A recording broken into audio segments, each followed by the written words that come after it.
નદીઓને જોડતા તાપી પાર નર્મદા લિંક પ્રોજેક્ટને લઈને સંસદમાં ડીપીઆર રજૂ કરાયો હોવાનું જણાવી ડેમ સંઘર્ષ સમિતિ દ્વારા ધારાસભ્ય અનંત પટેલની આગેવાનીમાં આગામી 14 ઓગસ્ટના રોજ ધરમપુરથી ફરી એકવાર વિરોધ નોંધાવનાર છે। ત્યારે આજે ડાંગના રંભાસ ખાતે ધારાસભ્યએ સ્થાનિકો સાથે બેઠક કરી હતી। નદીઓને જોડતા તાપી પાર નર્મદા લિંક પ્રોજેક્ટને લઈને સંસદમાં ડીપીઆર રજૂ કરાયો હોવાની માહિતી મળતા સમગ્ર આદિવાસી સમાજમાં ભારે વિરોધનો વંટોળ ઉભો થયો હતો। તે વખતે ચૂંટણી હોવાના કારણે રાજ્ય સરકારે આ પ્રોજેક્ટ પડતો મૂકવા એલાન કર્યું હતું, પણ ફરી આ જ પ્રોજેક્ટ શરૂ કરવા માટે સંસદમાં ડીપીઆર મુકાયો હોવાનું જાણવા મળતા આ પ્રોજેક્ટને લીધે આદિવાસીઓએ વિસ્થાપિત થવું પડશે તેવો અહેસાસ થતા આદિવાસીઓ રોષે ભરાયા છે।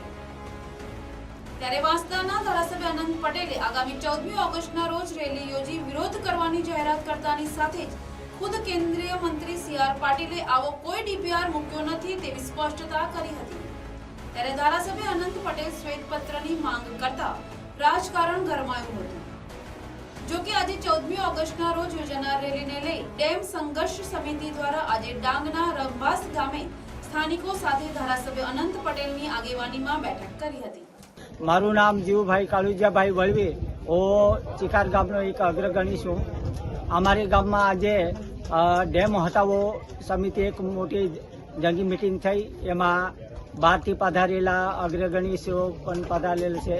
તો અમારા સમગ્ર ગ્રામજનો, ગામમાં વડીલો, માતાઓ, બહેનો, યુવાનો બધા મળીને એવો સંકલ્પ કરેલો છે કે આગામી ધરમપુરની 14 તારીખની રેલીમાં અમે જવા માટે તૈયાર છે।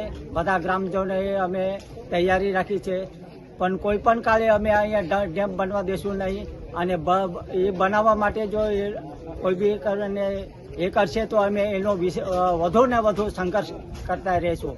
પાર તાપી નર્મદા રિવર લિંક પ્રોજેક્ટની વાત જ્યારે દિલ્હી ખાતે રાજ્યસભામાં પ્રશ્નોત્તરી દરમિયાન થઈ, ત્યારે એના ઉત્તરમાં પાર તાપી નર્મદા રિવર લિંક પ્રોજેક્ટની ડીપીઆર સંપૂર્ણ તૈયાર થઈ ગઈ છે એવી વાત થઈ। ત્યારબાદ પાર તાપી નર્મદા રિવર લિંક સંઘર્ષ સમિતિ, ડેમ હટાવો સંઘર્ષ સમિતિના સાથે પરામર્શ કરીને આવનારી 14મી ઓગસ્ટે અમે એક મોટું આદિવાસી સમાજનું જન આક્રોશ રેલીનું આયોજન કરવામાં આવ્યું છે।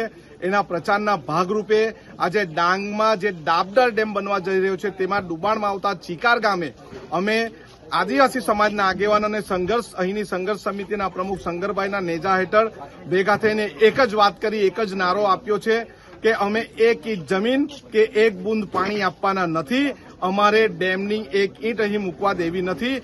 અમે એનો વિરોધ કરીશું અને 14મી તારીખે આર પારની લડાઈ સાથે અમે શ્વેતપત્રની માંગણી કરીશું। ડાંગમાં જો ડેમ બને તો કેટલા ગામો વિસ્થાપિત થશે?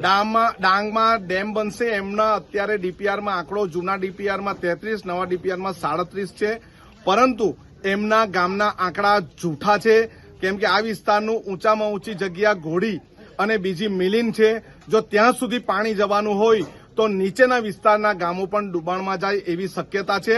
એટલે આમ જોવા જાય તો ડાંગમાં 50 કરતા વધુ ગામો ડુબાણમાં જશે, અને અહીંથી કેનાલ રૂપે પાણી જો નર્મદા અથવા પાણી બોમ્બે જશે તો કેનાલના ભાગરૂપે પણ જમીનો જવાની શક્યતા છે।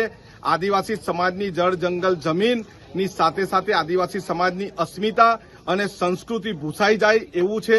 એના કારણે અમારો વિરોધ અને અમારી રેલી થશે। ડાંગથી વિનોદ ગાવિતનો અહેવાલ।